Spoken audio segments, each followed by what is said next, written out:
Kozhikode Feroke police സ്റ്റേഷനിൽ നിന്നും കൈവിലങ്ങോട് ചാടിപ്പോയ പ്രതി പിടിയിൽ. അസം സ്വദേശി പ്രസഞ്ജിത്താണ് പിടിയിലായത്. UP സ്വദേശിയായ പെൺകുട്ടിയെ തട്ടിക്കൊണ്ടുപോയ കേസിലാണ് പ്രസഞ്ജിത്തിനെ അറസ്റ്റ് ചെയ്തത്. രാഹുൽ KV വിവരങ്ങളുമായി. Rahul, good morning. അങ്ങനെ മനസ്സ് വെച്ചാൽ നിമിഷങ്ങൾക്കകം ഇന്ത്യാസ് കരീമാണ് വിവരങ്ങളുമായി നമുക്കൊപ്പം ചേരുന്നത്.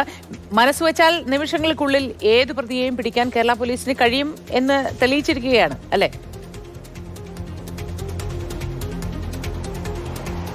Moti, good morning. തീർച്ചയായിട്ടും കഴിഞ്ഞ ദിവസം രാത്രി ഒരു 7:20 കൂടിയാണ് ഈ അസം സ്വദേശിയായിട്ടുള്ള പ്രസഞ്ജിത്ത് ഫറൂഖ് പോലീസ് സ്റ്റേഷനിൽ നിന്ന് ചാടിപ്പോകുന്നത്.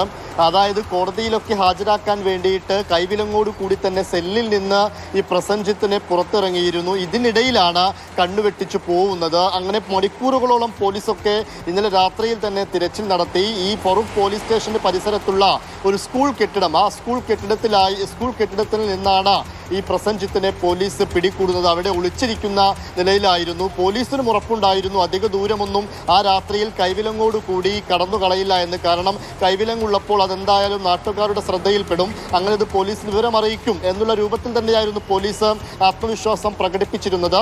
എന്തായാലും പ്രസഞ്ജിത്തിനെ പിടികൂടാനായി ബാംഗ്ലൂരിൽ നിന്ന് ഒരു UP സ്വദേശിയായിട്ടുള്ള ഒരു പെൺകുട്ടിയെ പീഡിപ്പിച്ചു എന്ന കേസിൽ, പോക്സോ കേസിൽ ബാംഗ്ലൂരിൽ നിന്ന് അറസ്റ്റിലായതാണ് പ്രസഞ്ജിത്ത്. കോടതിയിൽ ഹാജരാക്കാൻ വേണ്ടിയിട്ടൊക്കെ ഇങ്ങോട്ടേക്ക് എത്തിച്ചതായിരുന്നു. അതിനിടയിലാണ് പ്രസഞ്ജിത്ത് ഇങ്ങനെ ഒരു പണി ഒപ്പിച്ചത്. പക്ഷേ അപ്പോഴും നമ്മൾ എടുത്തു പറയേണ്ടത്, ഇങ്ങനെ കൈവിലങ്ങോടൊക്കെ ഉള്ളപ്പോഴും ഈ പോലീസ് സ്റ്റേഷനിൽ, അത്രയധികം പോലീസുകാരൊക്കെയുള്ളൊരു സ്റ്റേഷനിൽ നിന്ന് എങ്ങനെയാണ് ഒരു പ്രതി പോലീസിന്റെ കണ്ണുവെട്ടിച്ച് പുറത്തു പോകുന്നത്?